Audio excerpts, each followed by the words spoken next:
അടർന്നു വീണത്. ബാക്കി ഭാഗങ്ങളിൽ വിള്ളലുമുണ്ട് എന്നതാണ് അവിടെയുള്ള ആളുകൾ പറയുന്നത്. നമുക്ക് ആ ലൈസൻസിയിലേക്ക് കൂടി ഒന്ന് പോകേണ്ടതാണ്. പത്തനംതിട്ട പയ്യനാമണ്ണിലെ ഒരു അനധികൃത ക്വാറിയാണോ അല്ലെങ്കിൽ അനധികൃതമായിട്ടാണോ ഈ ഖനനം ഇന്ന് അവിടെ നടന്നത് എന്നതും അറിയേണ്ടിയിരിക്കുന്നു. രണ്ട് തൊഴിലാളികൾ അജയ് രാജും മഹാദേവ് പ്രധാനും ആ പാറയ്ക്കടിയിൽ ഉണ്ട് എന്നുള്ളതാണ്. ഹിറ്റാച്ചി ഓപ്പറേറ്ററാണ് ഒരാൾ, മറ്റൊരാൾ അതിനൊപ്പം തന്നെ ഉണ്ടായിരുന്നയാളാണ്. അപ്പോൾ എത്ര തൊഴിലാളികൾ അവിടെ പ്രവർത്തിച്ചിരുന്നു?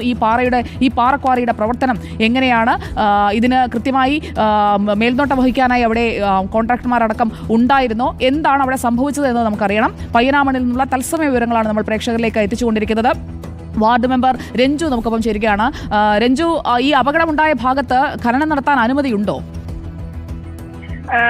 മാഡം, നമ്മുടെ ഈ അപകടം നടന്നിരിക്കുന്നത് കോന്നി പഞ്ചായത്ത് നമ്മുടെ 6-7 വാർഡുകളിലാണ് ഇത് നിലവിൽ ഇത് ഉള്ളത്, കോറി പ്രവർത്തിക്കുന്നത്.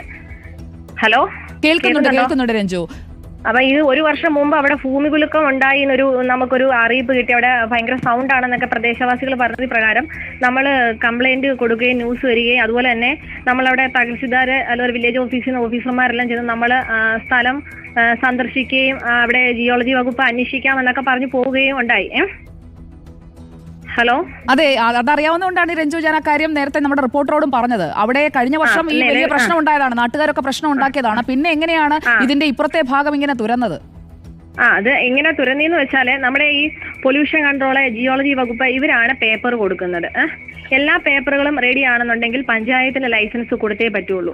പഞ്ചായത്ത് അഥവാ ലൈസൻസ് കൊടുത്തില്ല എന്നുണ്ടെങ്കിൽ നിലവിലെ നിയമം വെച്ച് പറയുകയാണെങ്കിൽ 30 ദിവസത്തിനുള്ളിൽ കോടതിയിൽ നേരിട്ട് അവർക്ക് അവിടെ അനുമതി ലൈസൻസ് അവിടെ കോറി തുടരാനുള്ള അനുമതി ലഭിക്കും.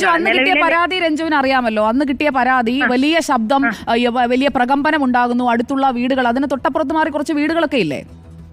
കുറച്ച് വീടുകളല്ല, ഈ കോറിക്ക് ഓപ്പോസിറ്റ് സൈഡ് എന്ന് വെച്ചാല് ഒരു ജംഗ്ഷന് ഒരു ഏകദേശം ഒരു 100-150 കുടുംബങ്ങൾ താമസിക്കുന്ന ഒരു സ്ഥലമാണ് ഈ കോറിക്ക് ഓപ്പോസിറ്റ്. അതെ. അപ്പോൾ രഞ്ജു, അത്രയും പേർക്ക് ബുദ്ധിമുട്ടുണ്ട്. അതുകൊണ്ടാണ് ഇപ്പോൾ നമ്മൾ കാണുന്ന ഈ അപകടം ഉണ്ടായതിന്റെ ബാക്കിയുള്ള ഭാഗത്തെ പ്രവർത്തനം നിർത്തിവെച്ചത്. അവിടെ കുറച്ച് നാളായിട്ട് ഖനനം നടത്തുന്നില്ല. എന്നാൽ ഈ ഭാഗത്തേക്ക് ഈ ഖനനത്തിന് ഇവർ എപ്പോഴാണ് വന്നത്?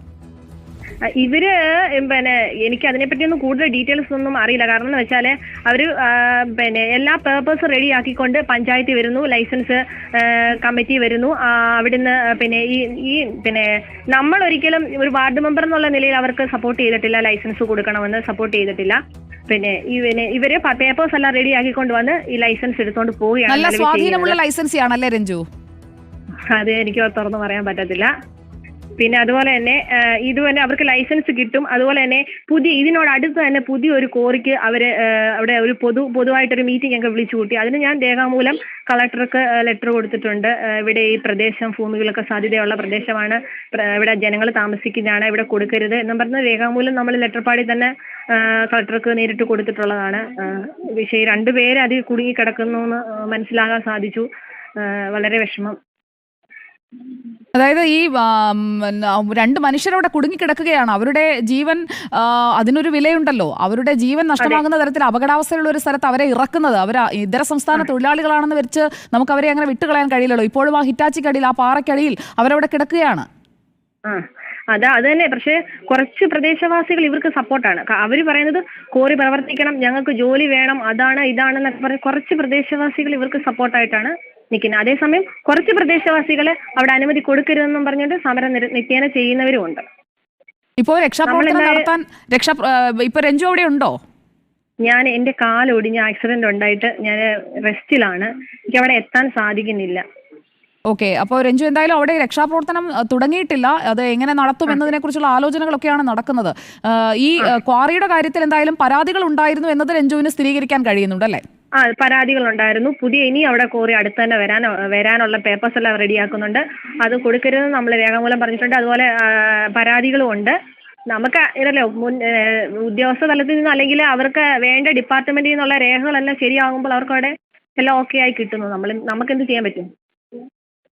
അതാണ്, ഖനനാനുമതി അവർക്ക് എങ്ങനെ കിട്ടി? അത് വാർഡ് മെമ്പർ ചോദിക്കുന്ന ചോദ്യം വളരെ കൃത്യമാണ്. രഞ്ജു, അപ്പോൾ ടേക്ക് റെസ്റ്റ്. എന്തായാലും രഞ്ജു ചികിത്സ കഴിഞ്ഞ് വീട്ടിൽ വന്നിരിക്കുകയാണ്. അപ്പോൾ വാർഡ് മെമ്പറാണ് നമ്മളോട് പ്രതികരിച്ച രഞ്ജു.